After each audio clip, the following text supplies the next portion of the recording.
It's Movie Time is produced by John DeSando. Listen to the full shows and read reviews online at WCBE.org. I'm John DeSando. And I'm Kevin Carr. And this is It's Movie Time. Woohoo! Kevin, what's that load of stuff you got there? Well, I brought shorts with me. But we can't use these because these are the animated shorts, as you can tell. So I brought the best live-action shorts that I could find. Well, thankfully, Yes. this is a radio show, and only a small number of people watching the video won't have to be grossed out by your shorts. And I had the good taste of not wearing only the shorts when I came in here. So we're talking about Oscars. Yes. Live action animated, live action shorts nominated for their work in 2018 Absolutely. and coming up in the Oscars. But you won't see them in the Oscars because they'll just be talking about them during the commercial break. You'll have to Oh, stream please, it. that's depressing because Stupid. these are really artfully done, Kevin. It's my estimate in the end, and I've never been disappointed over the years, and because I like the poetic nature of them. Mm-hmm. You know, they hit their climax as fast as they can. There's no messing around. There's no flab. Would you agree in the sense in the way they're set up? I have always had a great love for short films. I think that they're a great way to sample a culture. I think they're a great way to get your point across. I think that they teach brevity and a lot of good things. And one of my favorite things to do every year is to watch the Oscar-nominated shorts, animation, live action. If I can get to the documentaries, those are pretty heady and depressing at times. But I absolutely love that. And I think that that's one of the best categories in the Oscars because by this time we've seen A Star is Born and Roma and all that stuff to go with it. No one's seen these. And I know. now's your chance to check these out. And if you don't like one of them, there's 4 more in each block. In the 5 that are up this year, Yes. any common themes?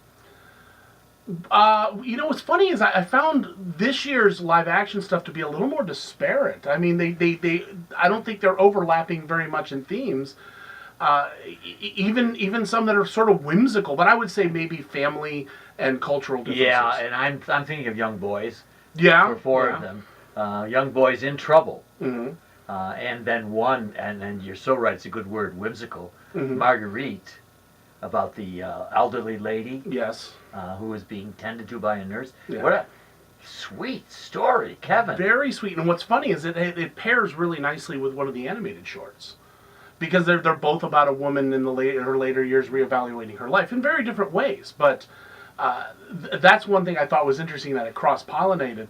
But you're right, that was a charming one. And again, not dealing with family, but dealing with relationships. Yes, and particularly the lesbian motif comes in here, Yep. and it's done I just about as sweetly as anything I've ever seen. And Kevin. surprising, you don't expect a lot of this Not, stuff, not but at not all. shocking. You're right, right.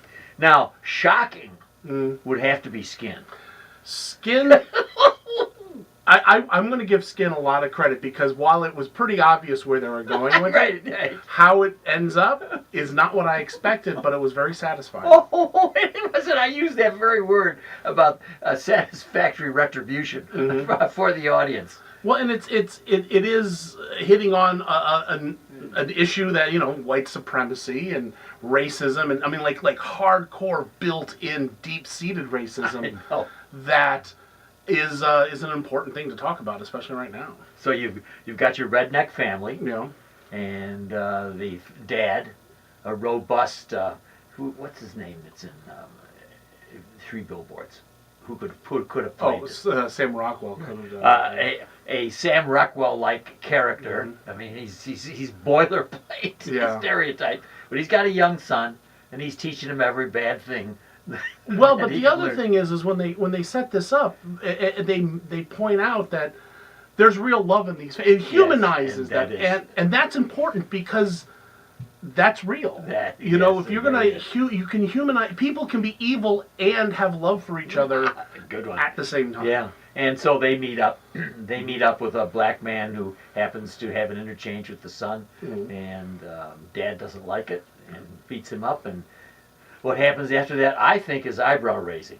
Again, surprising. I was not expecting Surprising. it. When you think you've seen just about every possible conceit in a film, this one, stands out. Yeah. um, maybe Kevin, the most realistic one here, Yeah. obviously based on reality. Yeah. Um, Detainment. Detainment, yeah. Which I think is an Irish. It's an Irish movie, and it's based on the killing of, or the investigation in the killing of, I think it's James Bulger, that little 2-year-old kid who these two 10-year-olds Right. in England lured away from a mall and murdered. I Yes. mean, just straight up murdered, not tortured and murdered. I mean, not even like, oopsie, we accidentally and then we covered it up. It was intent and everything. And is based on the real transcripts. These are the two youngest murderers in the 20th century. Yeah, the ones that got convicted. Yes. Yeah, that's like well known. Yeah, and it's chilling. And here's why it's chilling. Not only what they did, but how each one is setting up his own defense. And if you actually go and you look, it's awful to do, but you have to, if you look up the original story. The child that you think is more chilling actually isn't the most chilling one. It's the one that manipulates the emotions. Yes. Who, in later years, he's still in jail and violating parole for a bunch of different things. And you see where, and if you know where that goes, that's even more disturbing. Yeah. And we've all grown up enough to know that you can't believe what a 10-year-old boy is going to tell you in a moment like that. Both of them are going to lie. Yeah. And what I felt was really the anguish of the detectives in trying to find the truth of this. And the parents just being there at the time while it's going on. Oh my gosh, yeah. Now, two other boys. Mm-hmm. And how would you say the title? Fauve, I think. Fauve, I think, it's French. It's French-Canadian. Yeah. Two other boys. A stark landscape, Kevin, and some disturbing things happening in that. Anything. But not like. But the thing I find interesting is how that's a movie about kids getting into trouble in an innocent way, and how it can go south so fast. Yes, yeah. And you and I both, we were young boys at some point, at different times, of course. But we've all, in our youth, run around and goofed off and played where we shouldn't have. Yes. And this is one of those things that you sit there and you kind of, your heart stops for a minute and you think, oh, I can't believe I'm still alive. There's a kind of sludgy mine, a surface mine that they're playing around. And as you said, they play with each other the way robust boys will play. They'll pick on each other. They'll try to hurt them as bad as they can without really hurting them.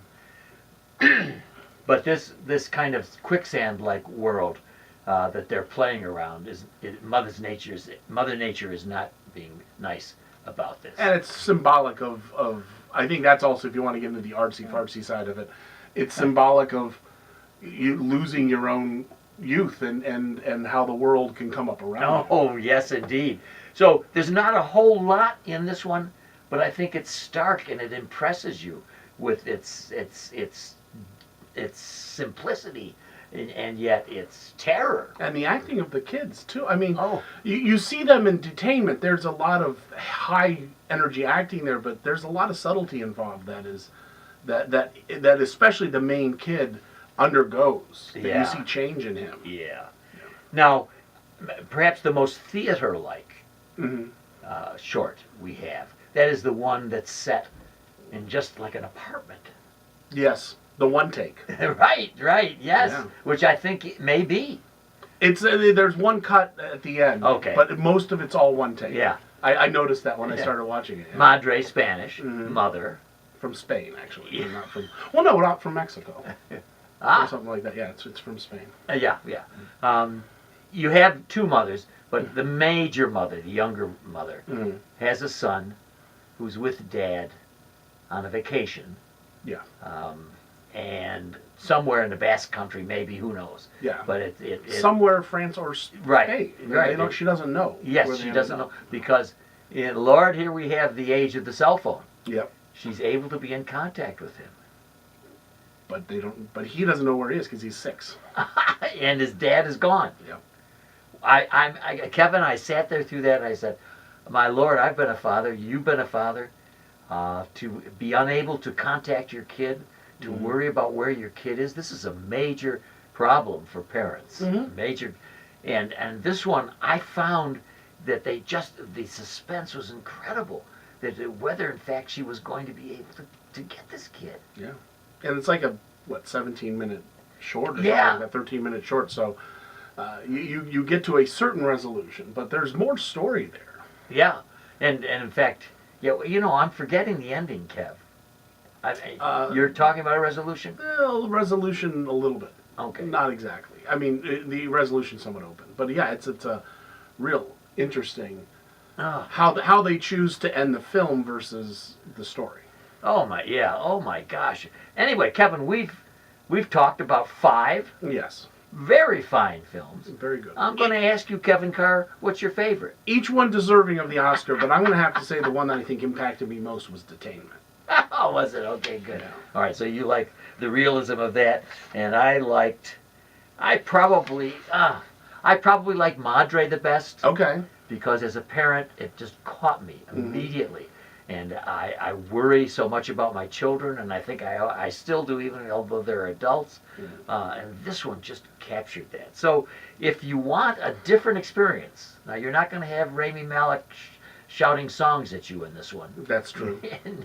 and you're not going to have not a quite benign family as we have in Roma. No. No.